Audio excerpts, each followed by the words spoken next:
नमस्कार, मंडल news bulletin में आपका स्वागत है। आइए पेश करते हैं आज के प्रमुख व मुख्य समाचार।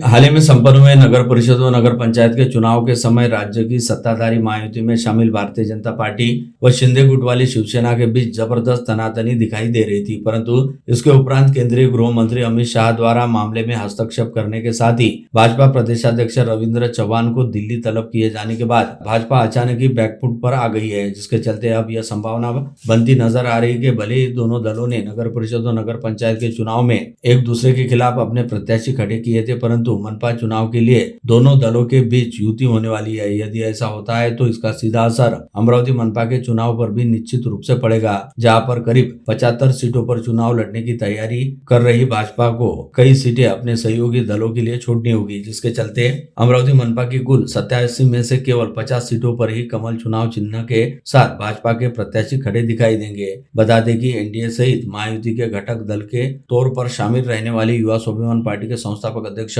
वो विधायक रवि राणा ने पहले ही अमरावती मनपा के चुनाव में भाजपा के साथ युति करने को लेकर घोषणा कर दी थी। हालांकि भाजपा लंबे समय से अपने अकेले के दम पर चुनाव लड़ने की बात करती नजर आ रही है, जिसके चलते युवा स्वाभिमान पार्टी ने विगत दिनों अलग अलग प्रभागों से अपने संभावित दावेदारों के नामों की सूची भी जारी कर दी थी। वहीं दूसरी ओर नगर परिषद और नगर पंचायत के चुनाव में पैदा हुई तनातनी को देखते हुए महायुति में शामिल शिंदे गुट वाली शिवसेना ने भी मनपा चुनाव हेतु अपनी पार्टी के संभावित दावेदारों के नामों की सूची तैयार की थी, जिसके चलते माना जा रहा है कि महायुति में शामिल सभी घटक दल अपने अपने दम पर मनपा चुनाव में अलग अलग हिस्सा लेगी। लेकिन पिछले 24 घंटे के दौरान दिल्ली में लेकर राज्य की राजधानी मुंबई और उप राजधानी नागपुर के बीच राजनीतिक घटनाक्रम बड़ी तेजी के साथ बदले और कल जैसे ही भाजपा के प्रदेशाध्यक्ष रविंद्र चव्हाण की राष्ट्रीय राजधानी नई दिल्ली में केंद्रीय गृह मंत्री अमित शाह के साथ मुलाकात हुई, तो उनके बाद प्रदेश भाजपा के सूर्य बदल गए और उनके बाद भाजपा प्रदेशाध्यक्ष रविंद्र चव्हाण द्वारा मीडिया के साथ की गई बातचीत में स्पष्ट संकेत मिले कि भले ही महायुति में शामिल भाजपा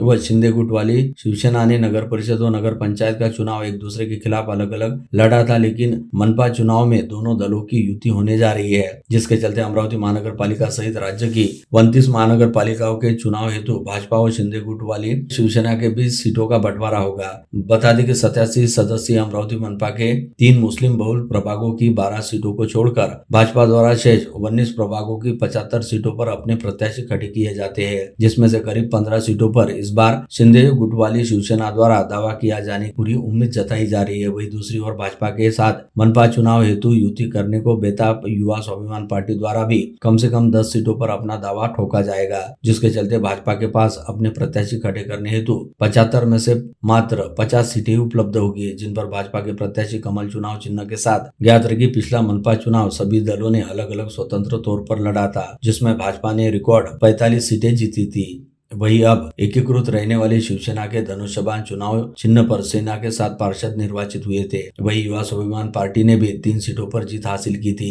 ऐसे में अब धनुष्यबाण चुनावी चिन्ह अपने पास रखने वाली शिंदे सेना द्वारा उन 7 सीटों के साथ ही 8 ऐसी सीटों पर भी दावा किया जा रहा है, जहां पर पिछली बार सेना प्रत्याशी दूसरे स्थान पर थे। लगभग इसी तरह पिछली बार की अपनी 3 सीटों के साथ साथ युवा स्वाभिमान पार्टी द्वारा उन 7 सीटों पर दावेदारी पेश की जाएगी, जहाँ पर पिछली बार युवा स्वाभिमान के प्रत्याशी दूसरे स्थान पर थे। यहाँ यह विशेष उल्लेखनीय है कि इस समय केंद्र सहित राज्य की सत्ता में रहने वाले भाजपा के पास ही टिकट हेतु दावेदारों की संख्या सबसे अधिक है और विगत 3 दिनों के दौरान 75 सीटों के लिए भाजपा के पास करीब 641 इच्छुकों ने अपनी दावेदारी पेश की, जिसके चलते भाजपा में पहले ही टिकट मिलने हेतु इच्छुकों के बीच कांटे की टक्कर वाली स्थिति है। वही अब यदि मनपा चुनाव के लिए भाजपा की शिंदे गुट वाली शिवसेना एवं युवा स्वाभिमान पार्टी के साथ युति होती है, तो जाहिर तौर पर तीनों दलों के बीच सीटों का बंटवारा भी होगा और भाजपा के कोटे में बमुश्किल 50 सीटें ही आएगी, जिसके चलते भाजपा में दावेदारी को लेकर सिर्फ फुटबॉल वाली स्थिति निश्चित तौर पर पैदा हो जाएगी।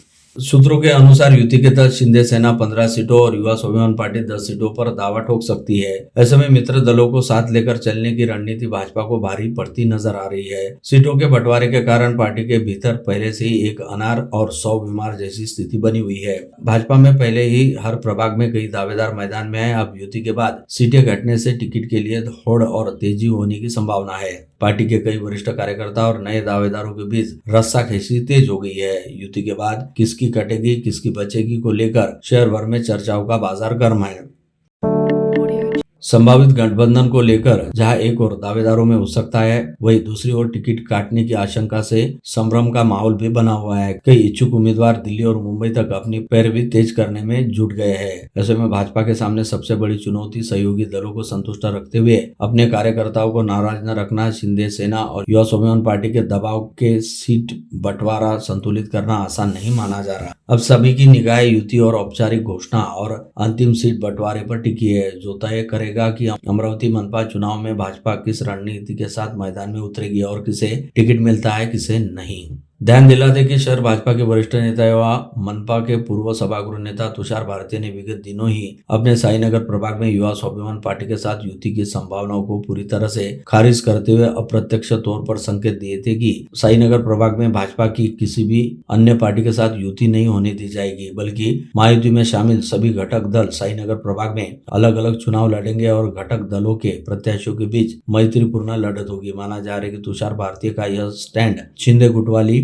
शिवसेना के साथ युति को लेकर भी बना रहेगा, जिसके चलते साईनगर प्रभाग की चारों सीटों पर भाजपा प्रत्याशी कमल चुनाव चिन्ह के साथ ही चुनावी अखाड़े में उतरेंगे। और दूसरी ओर विशेष उल्लेखनीय है कि एक और महायुति में शामिल भाजपा व शिंदे गुटवाली शिवसेना में मनपा चुनाव साथ मिलकर लड़ने को लेकर बात लगभग पक्की हो चुकी है। वहीं दूसरी ओर मनपा चुनाव के लिए युति करने को लेकर अजित पवार गुटवाली राकापा ने अब तक अपने पत्ते नहीं खोले। इस बारे में अपनी भूमिका स्पष्ट करते हुए आज नागपुर में पत्रकारों के साथ बातचीत करते हुए राकापा नेता व डिप्टी सीएम अजित पवार ने कहा कि जल्द ही उनकी मुख्यमंत्री देवेंद्र फडणवीस, उप मुख्यमंत्री एकनाथ शिंदे के साथ बैठक में चर्चा होगी, जिसके बाद ही वे इस बारे में अपना निर्णय घोषित करेंगे। ऐसे में मनपा चुनाव के लिए मित्र दलों के साथ युति करने अथवा नहीं, इसको लेकर अजित पवार गुटवाली राकापा द्वारा क्या फैसला लिया जाता है, इस बात की ओर सभी की निगाहें लगी हुई है, क्योंकि उस फैसले के आधार पर ही अमरावती मनपा क्षेत्र में अजित पवार गुटवाली राकापा का नेतृत्व कर रहे विधायक सुलभा खोड़के व संजय खोड़के द्वारा आगे की रणनीति पर काम किया जाएगा। बता दें कि मनपा के विगत चुनाव में युवा स्वाभिमान पार्टी ने प्रभाग क्रमांक 9 एसआरपीएफ बड़ाली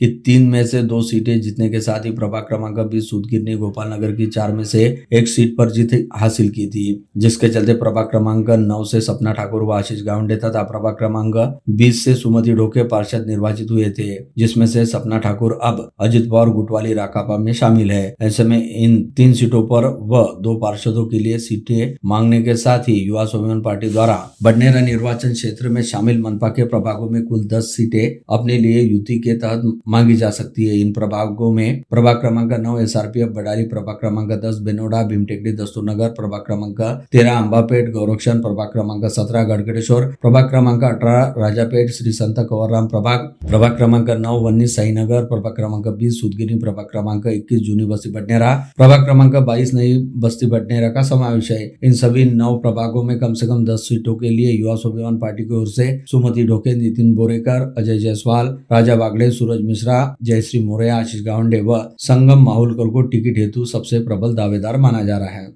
ज्ञात रहे कि मनपा के पिछले चुनाव में तत्कालीन एकीकृत शिवसेना के टिकट पर धनुष्यबाण चुनाव चिन्ह के साथ जयश्री क्रूरेकर, प्रभाग क्रमांक 11 फ्रेजरपुरा, भारत चौधरी, प्रभाग क्रमांक 11 ड फ्रेजरपुरा, प्रशांत वानखड़े, प्रभाग क्रमांक 18 ब राजापेट कंवरनगर, मंजुषा जाधव, प्रभाग क्रमांक 19 क साईनगर, राजेंद्र तायडे, प्रभाग क्रमांक 20 ड सूदगिरनी, चना धामने, प्रभाग क्रमांक 22 नई बस्ती व ललित झंझाट, प्रभाग क्रमांक 22 ब नई बस्ती से निर्वाचित हुए थे। ऐसे में युति होने की सूरत में शिंदे गुटवाली शिवसेना द्वारा इन 7 सीटों पर तो निश्चित रूप से दावा ठोका जाएगा। साथ ही साथ 8 सीटों पर भी दावेदारी पेश की जाएगी, जहां सेना प्रत्याशियों का प्रदर्शन बेहतरीन था।